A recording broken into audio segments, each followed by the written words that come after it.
What drives your day? The alarm clock, the to-do list, the morning coffee. But what about the things you do without thinking? The subtle, almost invisible actions that shape your reality. The constant checking of your phone. The procrastination that costs you precious hours. The late-night snack you can't resist. Or maybe the book you always wanted to read but never started. Are you the master of your habits, or are your habits the master of you?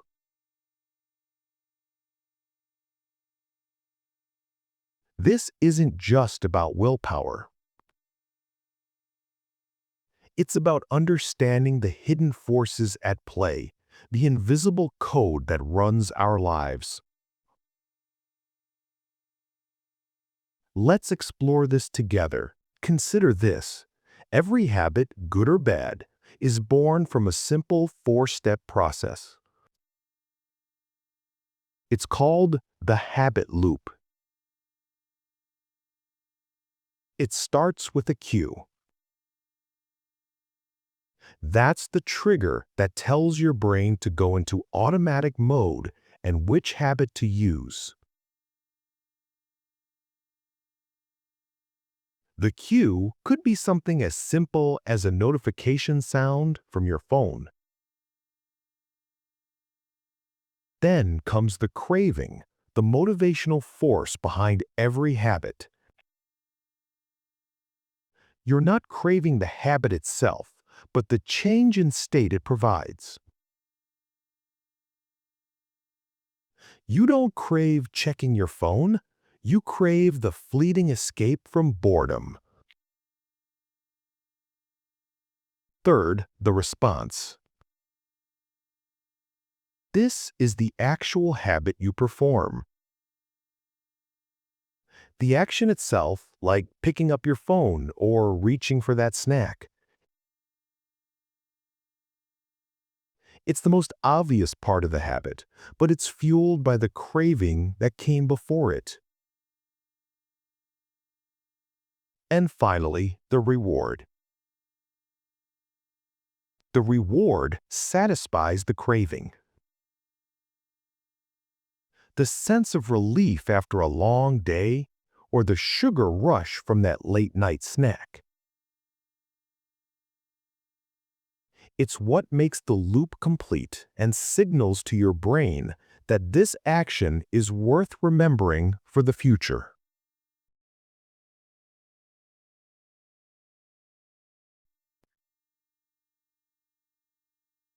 This loop is what makes habits so powerful. It's a fundamental part of our human nature. It's an energy-saving mechanism. The more we repeat the loop, the more ingrained the habit becomes. But let's be honest. Many of our habits aren't serving us. They're a chain that holds us back. And you might be asking yourself, if it's all so simple, why is it so hard to change? The answer lies in the craving. It's a deep, primal need. We don't just want the reward, we want the anticipation of the reward. The brain releases dopamine not when we get what we want, but when we expect to get it. So, our habits aren't just a list of things we do. They are the unseen architects of our lives. They shape our reality, our identity, and our potential. To change our lives, we must first change our habits. So, how do we do that? How do we take back control? The first step is a shift in perspective. Stop focusing on what you want to achieve and start focusing on who you want to become. This is the core of identity-based habits. You don't start reading to finish a book. You read to become a reader. You don't start exercising to lose weight. You exercise to become an athletic person. When you change your identity, your habits follow suit. It's no longer a chore. It's a reflection of who you are. So, ask yourself, what kind of person do I want to be? And then, act like that person. Now, let's talk about the how. A powerful technique is called habit stacking. Instead of trying to force a new habit into your life, you attach it to an old one. The basic formula is simple. After I will. For example, after I drink my morning coffee, I will meditate for 5 minutes. Or, after I finish my workout, I will stretch for 10 minutes. This leverages the existing neural pathways in your brain. The old habit acts as a cue for the new one. It removes the need for willpower and creates a seamless flow. Another common mistake we make is setting the bar too high. We want to become a reader, so we set a goal to read a book a week. We want to become an athletic person, so we sign up for the gym and aim for 5 workouts a week. But the secret isn't in setting the biggest goal. It's in making the habit so easy that you can't say no. This is the 2-minute rule. When you start a new habit, it should take less than 2 minutes to do. It's a trick to get your brain to just start. Read 1 page of a book. Do 1 push-up. Write 1 sentence. You might be thinking, what about motivation? The truth is, motivation is a fickle friend. You can't rely on it. The most successful people aren't the most motivated. They have the best systems. By making your habits easy, you're not relying on willpower. You're creating an environment where success is inevitable. It's not about how hard you try. It's about how easy you make it to succeed.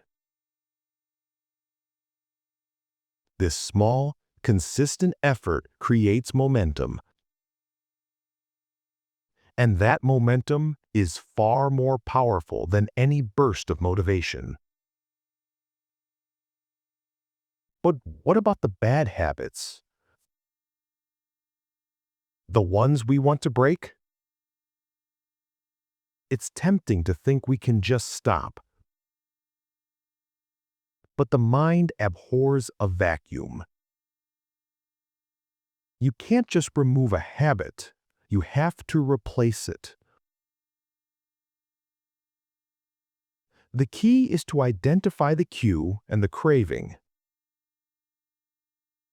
What triggers the habit? And what is the underlying need you're trying to satisfy? Maybe your procrastination is triggered by a feeling of overwhelm. Instead of just trying to stop procrastinating, you can replace it with a new habit. When I feel overwhelmed, I will write down the single next step I can take. It is the small, seemingly insignificant decisions that compound over time. The single push-up, the one-page read, the one sentence written. These small actions, when repeated daily, build a foundation of discipline and self-mastery. You don't need a massive change. You just need a million tiny improvements. Each small improvement is a vote for the person you want to become. It is the small, seemingly insignificant decisions that compound over time. The single push-up, the one-page read, the one sentence written. These small actions, when repeated daily, build a foundation of discipline and self-mastery. You don't need a massive change. You just need a million tiny improvements. Each small improvement is a vote for the person you want to become. Now, let's connect this to our philosophical journey. Philosophers have long understood the power of repetition. Aristotle believed that we are what we repeatedly do. Excellence, then, is not an act, but a habit. And the Stoics, like Seneca and Epictetus, understood the power of self-control. They taught us to focus on what is within our control and to build our character through consistent daily practice. This isn't a new idea. It's a timeless wisdom. The modern science of habits simply gives us a new language to describe what the great thinkers have always known. This isn't just about building habits for productivity. This is about building habits for a better life. It's about self-mastery. It's about creating a reality that aligns with your highest values. And the most powerful tool you have is not your willpower, but your conscious awareness. The ability to observe the habit loop in action. The ability to choose a different response. This is the path of a growth philosopher. It is the practice of living a deliberate life. So, what's one small habit you'll start today? Don't overthink it. Make it so small, it's ridiculous to not do it. Just one. And then tomorrow, do it again. And the day after that. You are not your habits. Your habits are a reflection of you, and you have the power to change them. You have the power to write a new story. This journey of reflection, growth, and practical application is one we take together. And your experience is a vital part of it. What's one tiny habit you'll begin mastering today? Share your thoughts and reflections in the comments below. And if you want to continue this journey with us, subscribe and join our community. This is just the beginning of our exploration. We'll see you on our next journey.